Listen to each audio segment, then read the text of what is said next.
कोपरखैरणे येथे इमारतीचा स्लॅब कोसळून एका विद्यार्थ्याचा मृत्यू।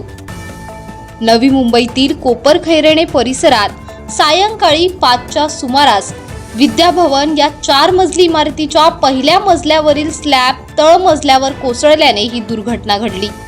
स्लॅब कोसळल्यामुळे तळमजल्यावर खाजगी क्लासेस घेत असलेल्या महिला शिक्षक आणि 8 विद्यार्थी ढिगाऱ्याखाली अडकले होते।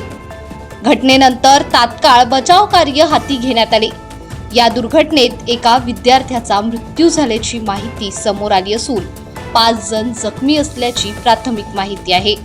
बचाव पथकाने ढिगाऱ्याखाली अडकलेल्या विद्यार्थ्यांना आणि शिक्षकांना बाहेर काढले असून रेस्क्यू ऑपरेशन थांबवण्यात आले आहे।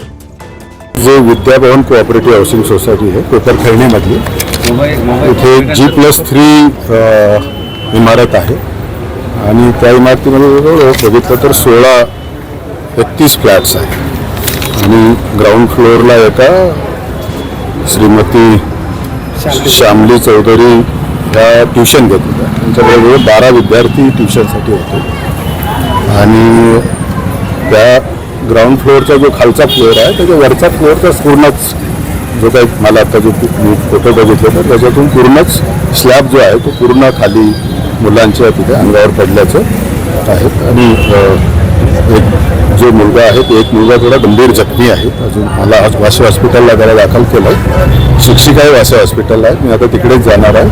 बाकीची जी आहेत ती लायन्स हॉस्पिटलला 2 आहेत, शिल्शन हॉस्पिटलला, अपेक्स हॉस्पिटलला काही नेले होते, परंतु त्याच्यामध्ये असे काही गंभीर त्यांचं नाही आहेत अशी माहिती आता मिळाली। हॉस्पिटलला गेल्यानंतर एक्झॅक्टली त्याचं मला पण माहिती मिळेल याच्यामध्ये।